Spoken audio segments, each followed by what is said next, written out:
साल था 18,363, 18363। धरती पे राज था डायनासोर्स का। अब वो पुराने जमाने के भारी भरकम जानवर नहीं रहे थे।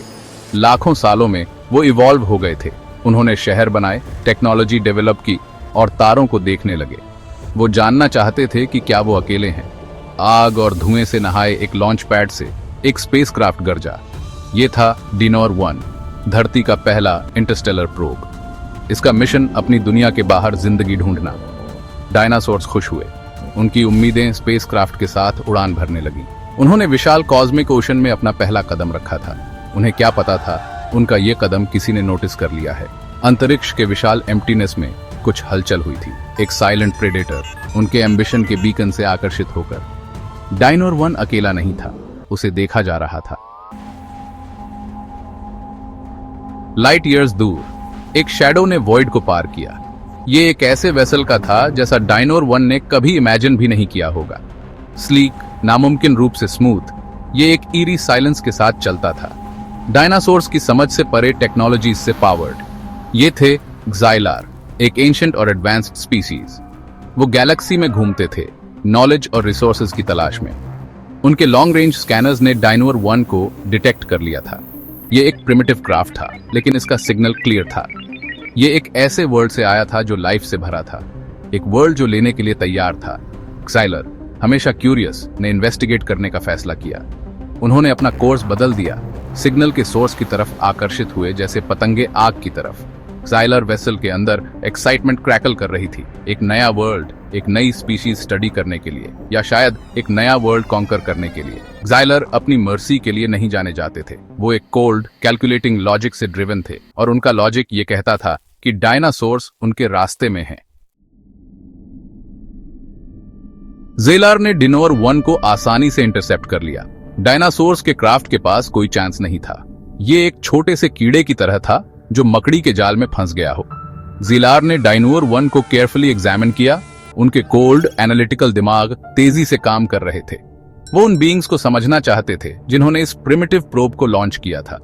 उन्हें डायनोर 1 के साइड में एक गोल्डन प्लेट लगी मिली। इस पर अजीब सिंबल्स एंग्रेव्ड थे। ज़ाइलर ने इसे पहचान लिया कि ये क्या है, एक मैसेज। डायनासोर्स का एक मैसेज, किसी भी इंटेलिजेंट लाइफ के लिए जो उनके प्रोब से एनकाउंटर कर सकता है। एक मैसेज जो उनके हाथों में डायनासोर्स के लिए मौत की सजा थी। ज़ाइलर के पास मैसेज को डिसाइफर करने की टेक्नोलॉजी थी, और जैसे ही उन्होंने ऐसा किया, उनकी रियर में एक ठंडक दौड़ गई। सिंबल्स एक वाइब्रेंट वर्ल्ड की बात करते थे जो लाइफ से भरा था, एक वर्ल्ड जो कॉन्क्वेस्ट के लिए तैयार था। ज़ाइलर, जो कभी भी अपॉर्चुनिटी मिस नहीं करते, ने अर्थ का विजिट करने का फैसला किया। Section 4, the Rosetta plate. Xyler language और कोड के मास्टर थे। उन्होंने अपनी ट्रैवल्स में काउंटलेस सिविलाइजेशंस एनकाउंटर किए थे। हर एक का कम्युनिकेशन का अपना यूनिक फॉर्म था। डिनोर 1 की गोल्डन प्लेट भी अलग नहीं थी। ये एक पजल थी, लेकिन एक सॉल्वेबल पजल। अपनी एडवांस टेक्नोलॉजी का यूज करके ज़ाइलर ने सिंबल्स को डिसाइफर करना शुरू किया। उन्होंने रियलाइज किया कि प्लेट को डिजाइन इस तरह किया गया था कि जो भी इसे ढूंढे उसे इसकी लैंग्वेज सिखाई जा सके। ये सिंपल कॉन्सेप्ट से स्टार्ट होती थी, नंबर्स, एलिमेंट्स, सेलेस्टियल बॉडीज। फिर ये ज्यादा कॉम्प्लेक्स आइडियाज की तरफ बढ़ती थी, लाइफ, एवोल्यूशन, सिविलाइजेशन। ज़ाइलर इम्प्रेस्ड थे। डायनासोर्स अपनी प्रिमिटिव टेक्नोलॉजी के बावजूद यूनिवर्स की कॉम्प्लेक्स अंडरस्टैंडिंग रखते थे, लेकिन इससे उनका रिजॉल्व और मजबूत हुआ। इतनी इंटेलिजेंट स्पीसीज एक थ्रेट हो सकती थी। ज़ाइलर, हमेशा प्रैक्टिकल, ने थ्रेट को बढ़ने से पहले ही एलिमिनेट करने का फैसला किया। सेक्शन 5, विजिटर्स फ्रॉम अफार। साल दशकों में बदल गए।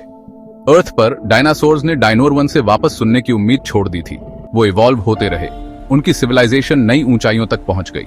वो उस डेंजर से अनअवेयर थे जो उनकी तरफ बार आच रहा था, उन साइलेंट प्रेडेटर्स से अनअवेयर जो उन्हें एक्सटिंक्शन के लिए मार्क कर चुके थे। 18,498, 18498 में अर्थ पर एक शैडो पड़ा। ज़ाइलर आ गए थे। उनके शिप्स, स्लीक और साइलेंट, आसमान से नीचे उतरे। वो पीस में नहीं बल्कि कॉन्क्वेस्ट में आए थे। वो डायनासोर्स के वर्ल्ड के लिए आए थे, और वो खाली हाथ नहीं जाएंगे। डायनासोर्स पैनिक में आ गए। उन्होंने ऐसे एडवांस्ड बीइंग्स कभी इमेजिन नहीं किए थे। उनके वेपन्स ज़ाइलर टेक्नोलॉजी के खिलाफ बेकार थे। वो आउटमैच्ड, आउटगन्ड और आउट ऑफ टाइम थे। उनका वर्ल्ड जो कभी इतना प्रॉमिसिंग था अब खत्म होने वाला था। Section 6, the fall of the dinosaurs.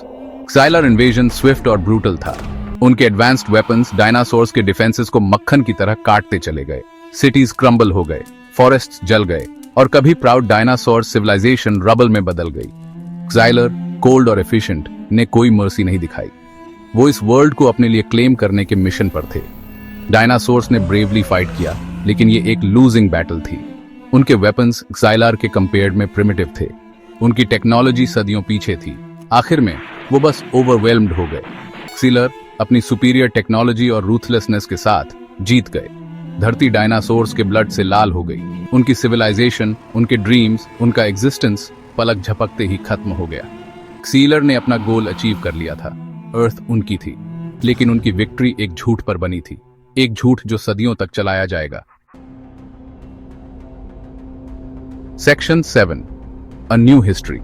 Dinosaurs के चले जाने के बाद क्साइलर ने अर्थ को अपनी इमेज में रीशेप करना शुरू कर दिया। उन्होंने प्लैनेट को टेराफॉर्म किया, इसके एटमॉस्फेयर और क्लाइमेट को अपनी जरूरतों के हिसाब से ऑल्टर किया। उन्होंने ग्लीमिंग सिटीज बनाई, अपनी टेक्नोलॉजिकल प्रोवेस के टावरिंग मॉन्यूमेंट्स। अर्थ अब डायनासोर्स का प्लैनेट नहीं था, ये अब एक क्साइलर कॉलोनी थी।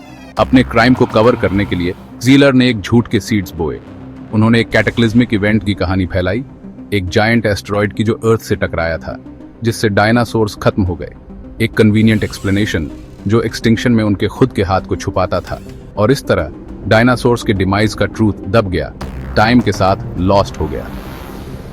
क्साइलर अपने नए होम पर थ्राइव हुए, उनकी सिविलाइजेशन फ्लरिश हुई। उन्होंने अपना गोल अचीव कर लिया था, लेकिन एक टेरिबल कॉस्ट पर। डायनासोर्स चले गए थे, उनकी लेगेसी मिट गई थी। उनका एकमात्र मेमोरियल, एक साइलेंट, एम्प्टी प्लैनेट, उन बीइंग्स द्वारा रूल किया जा रहा था जिन्होंने उन्हें डिस्ट्रॉय किया था।